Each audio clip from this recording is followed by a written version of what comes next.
ان لوگوں نے کیا کیا؟ ان لوگوں نے کہا، جس گاندھی نے کہا مسلمان ہیں کتنے سارے، ان کے پاس تو اکٹھا کرنے والی طاقت ہی نہیں ہے۔ سید پیر جمال علی شاہ صاحب محدث علی پوری رحمۃ اللہ نے کہا گھبرا نہیں، تیرے شہر میں اکٹھ کروں گا۔ عبدالرؤف بیگ ان کے ساتھ زادے ہیں، ایوب بیگ مدینہ طیبہ جو مکہ شریف جدہ شریف سے 14 کلو کے فاصلے پر وہ پانی کا سٹور ہے، اس کے وہ انچارج ہے۔ یہ مرزا عبدالرؤف بیگ کے پوتے ہیں، وہ حضرت کا مرید تھا مرزا عبدالرؤف بیگ، ان کو کہا یاد رکھ یہ کہتا نا کہ ان کے ساتھ ہے کون، میں اکیلا بھی ہوں تو میری ماں نے جماعت علی نام رکھا، اکیلا بھی علی کی جماعت۔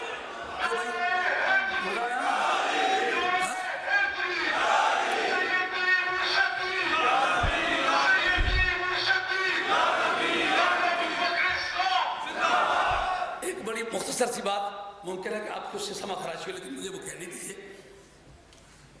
آزاد کشمیر کے رہنے والے لدڑ گاؤں کے رہنے والے کرنل عدالت خان تھے، گکھڑوں کے برادری میں سے۔ وہ اپنی داستان سنانے لگے، میں تو یونینسٹ تھا، میں اکھنڈ بھارت کا حامی تھا، مجھ سے پوچھو میں مسلم لیگ میں آیا۔ میں نے کہا بتاؤ وجہ کیا؟ انہوں نے کہا مفتی محمد عبداللہ صاحب رحمۃ اللہ، مفتی عبدالحکیم صاحب کے والد گرامی، اپنے گاؤں کے پیر سے کوئی جیتا جاگتا آدمی اسی وقت پیر مرید ہوتا ہے جب سچ مچ وہ پیر ہو۔ انہوں نے کہا میں ان کا مرید ہوں، میرے پیر کے مقابلے کا کوئی پیر ہے نہیں۔ میں نے کہا بتاؤ بات کیا ہوئی؟ انہوں نے کہا میں جب ان سرگرمیوں میں مصروف تھا، مجھ سے پوچھنے لگے عدالت خان تم کس دھڑے پر ہو؟ میں نے کہا وہ جو ملک کو ٹکڑے ہونے سے بچاتے ہیں۔ انہوں نے کہا یہ زیادہ ملک کی بات نہ کرو، سیدھی بات کرو، وہ جو پاکستان بنانا چاہتے ہیں تم ان کے ساتھ ہو یا اس کو جو روکنا چاہتے ہیں اس کے ساتھ ہو؟ انہوں نے کہا جی وہ پاکستان کو جو روکنا چاہتے ہیں میں ان کے ساتھ۔ آپ کی آنکھوں میں آنسو آ گئے۔ انہوں نے کہا یہ کام مت کرو۔ میں نے وہ جو پاجامہ پہنتا ہے نا، شیروانی پہنتا ہے، ٹوپی پہنتا ہے، اس کو میں نے سرکار کے دربار میں کھڑا دیکھا، وہ سرکار کے سامنے گود پھیلا کے اس طرح کھڑا ہے کہ یا رسول اللہ مجھے پاکستان دیں تو میں جاؤں گا، اگر پاکستان نہ دیں تو میں نہیں جاؤں گا۔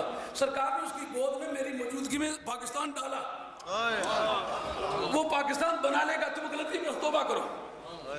تو اس کی پشت پر وہ روحانی عوامل بھی کار فرماتے ہیں جس کی وجہ سے ہمارے مذہبی پیشواؤں نے اس میں شمولیت کی۔ اور اے پاکان بارگاہ، آج تمہارا تقدس کتنا بلند و بالا اور بے عیب اور بے داغ ہے۔ جو بھی شامل ہوا اس نے کچھ مطالبہ کیا، مجھے تو پیر جماعت علی شاہ صاحب محدث علی پوری رحمۃ اللہ کو ٹائٹل دینے لگے شیخ الاسلام کا۔ ان کا جس باپ کا میں بیٹا ہوں، میں پیدائشی طور پر شیخ الاسلام ہوں، مجھے آپ کے ٹائٹل کی ضرورت نہیں۔ اس کا مطلب یہ ہوگا جتنی میں نے محنت کی ہے وہ ساری رائے گاہ چلی جائے گی، میں اس میں شامل نہیں ہونا چاہتا، میں دعا گو تھا ہوں اور آئندہ رہوں گا۔ آج کے حالات میں مذہبی پیشواؤں کو ایک دنیا دار لیڈر کے ساتھ چلتے ہوئے لوگ دیکھ کے گھبراتے ہیں۔ مجدد اس کام کے لیے کبھی بھرتی نہیں ہوتے، دنیا دار بندے تلاش کیے جاتے ہیں، مگر جس وقت ان پر بھروسہ کیا جائے ان کی بھی ایک ڈیوٹی ہے۔ حضرت عمر بن عبدالعزیز رضی اللہ تعالیٰ عنہ یہ شاہی خاندان کے آدمی تھے، ان کو جب خلیفہ بنایا گیا تو اگلے دن تک یہ بالکل آزاد مانش تھے، جیسا کہ شہزادگان کی عادت ہوتی ہے۔ جس تاریخ ان کو خلیفہ بنا لیا گیا، پرانے وقت کی ایک آشنا عورت شام کے بعد دروازے سے اندر داخل ہونے لگی، کہنے لگے بہن اب تو میرے دروازے کے اندر نہیں داخل ہو سکتی، اب میں وہ عمر نہیں ہوں جو سورج کی موجودگی میں تھا۔ آج میں نے سرکار کی بارگاہ میں چھپ کے سلامی عرض کی ہے اور توبہ کی ہے، اے یا رسول اللہ آپ کی سیٹ مجھے دی گئی ہے، میں اب قبر تک آپ کے مشن سے دغا نہیں کر سکتا، اب مروں یا جیوں اسی مشن میں رہوں گا جس مشن پر سرکار نے امت کو چھوڑا ہے۔ اس لیے میری درخواست ہے، خدا تعالیٰ آپ کو عزت بخشے گا، ہم آپ کے ساتھ ہیں، آپ سے کچھ نہیں مانگنا چاہیں گے، مگر عمر بن عبدالعزیز نے جو طریقہ کار اختیار کیا تھا وہ کرے۔ جس آدمی کو خلیفہ بنانے سے پہلے اس طرح ریکارڈ کیا گیا اس کی بات سنیے۔ علامہ بدر الدین عینی نے عمدۃ القاری شرح بخاری کے اندر ان کی وفات کا تذکرہ کیا ہے کہ حضرت عمر بن عبدالعزیز کے تمام دور خلافت میں کبھی کوئی بھیڑ پر حملہ نہیں ہوا، جتنا ان کا پرسکرائبڈ ایریا تھا۔ حاکم وقت بھی ایک ایسی چیز ہے جس کا خدائی نظام سے تعلق ہے۔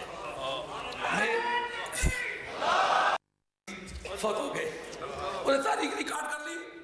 جس وقت دریافت کیا تو واقعی وہ ٹائم وہ تھا جس وقت کے لوگ عمر بن عبدالعزیز رضی اللہ عنہ کو دفن کر کے واپس آ رہے تھے تو کہا معلوم ہوا کہ جب تک عمر دنیا میں زندہ رہا اس کی لاش بھی رہی، اس وقت تک اس کے قلمرو حکومت میں کوئی ناجائز کام نہیں ہوا۔ میں آپ کو یقین دلاتا ہوں سچے دل سے اسلام کی باغ ڈور تھامیں، پوری قوم آپ کے ساتھ ہے، اور کردار وہ اختیار کرے جو ہمارے اسلاف نے ہم نے بتایا۔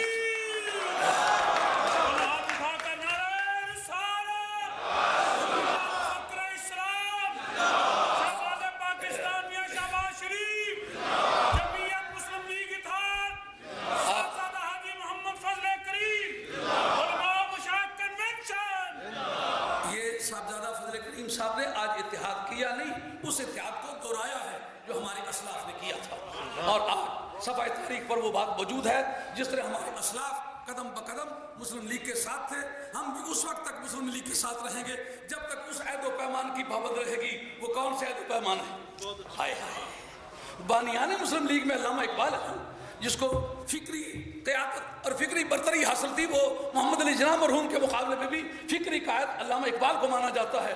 وہ کہتا ہے رخ مصطفیٰ ہے وہ آئینہ، رخ مصطفیٰ۔ جتنے علماء کرام بیٹھے ہوئے انتقائے نصیر اور جو علامہ فضل خیر آبادی نے کتاب لکھی ہے اس کا بھی خیال کریں کہ سرکار کی نظیر کو محال بسات قرار دے کے کہا جو کہے مثل مصطفیٰ ہو سکتا ہے وہ کافر ہے، ہو یا نہ ہو اس کا امکان مانے کافر ہے۔ علامہ اقبال مرحوم اسی کی ترجمانی کرتے ہیں، رخ مصطفیٰ ہے وہ آئینہ کہ اب ایسا دوسرا آئینہ نہ میری ہی بزم خیال میں نہ دکان آئینہ ساز میں۔ پتہ کیا ترجمہ کیا؟ جو آپ کہتے ہیں نا اللہ ہر چیز پر قادر ہے مگر قدرت کے لیے ممکن ہونا شرط ہے، محالات پر رب قادر نہیں ہے۔ یہ بات علامہ فضل خیر آبادی نے کبھی لکھی کہ اللہ محالات پر قادر نہیں ہے تو مولوی دوڑے دوڑے آئے، انہوں نے کہا کیوں محالات پر قادر نہیں ہے؟ جو بھی رب چاہے کر سکتا ہے۔ انہوں نے کہا مجھے یہ بتاؤ خدا اپنے جیسا ایک اور خدا بنانا چاہے بنا سکتا ہے؟ انہوں نے کہا نہیں بنا سکتا۔ انہوں نے کہا تم کہتے ہو ہر چیز پر قادر ہے، کیوں نہیں بنا؟ وہ بنا اس لیے نہیں سکتا کہ یہ ممکنات میں سے ہے نہیں، اور نبی کریم علیہ السلام کو اللہ تعالیٰ نے کل کائنات کے لیے ایک وقت میں رحمت قرار دیا ہے۔ اگر کوئی دوسرا تسلیم کیا جائے تو اس کا کذب لازم ہوتا ہے، کذب باری تعالیٰ محالات میں ذات میں سے ہے، اس لیے نبی پاک علیہ السلام کی مثل نہیں ہو سکتی۔ اس کا ترجمہ کتنا خوبصورت کیا ہے، رخ مصطفیٰ ہے وہ آئینہ، رخ مصطفیٰ ہے وہ آئینہ، اب ایسا دوسرا آئینہ نہ میری ہی بزم خیال میں نہ دکان آئینہ ساز میں، نہ میں اس کی کوئی نظیر پیش کر سکتا ہوں نہ اس کا بنانے والا اس کی نظیر پیدا کر سکتا ہے۔ تو آج شکریہ کے ساتھ میاں نواز شریف صاحب کو دوبارہ شکریہ ادا کرتا ہوں، اور صاحب محمد فضل کریم صاحب کا دوبارہ شکریہ ادا کرتا ہوں، تمام علماء کرام کا دوبارہ شکریہ ادا کرتا ہوں، تمام شرفاء اور مؤسسین کا شکریہ ادا کرتا ہوں، اور ساتھ ہی یہ بھی دعوت دیتا ہوں کہ 9 مئی بروز اتوار سرکار کے میلاد شریف کے لیے آج ہی آپ دعوت اپنی ڈائریوں میں لکھ لیں۔ زور کی نماز سے پہلے آپ نے پہنچنا ہے، یہاں لنگر تناول فرما کے یہاں سے زور کی نماز پڑھ کے نکلنا ہے، اور جو سنباسی میں پہلی مرتبہ یہاں سے جلوس نکالا تھا اور وہ 20 اور 25 ہزار کے مابین کا اجتماع تھا، وہ آپ نے اس مرتبہ پھر دہرانا ہے۔ اور امید کرتا ہوں کہ اگر آپ کے زعماء میں سے جس طرح ہم مسلم لیگ کے ساتھ اتحاد رکھتے ہیں، مسلم لیگ کو بھی ہمارے ساتھ اتحاد رکھنا پڑے گا جی، اور توقع کریں گے کہ وہ بھی ہمارے آڑے وقت میں ہمارے ساتھ رہیں۔ ایسا نہ ہو کہ ہم نے اتحاد کیا ہوا ہو اور آپ کی طرف سے اتحاد نہ ہو جی۔ پتہ ہے لفظ اتحاد جو ہے قواعد میں کیا ہے؟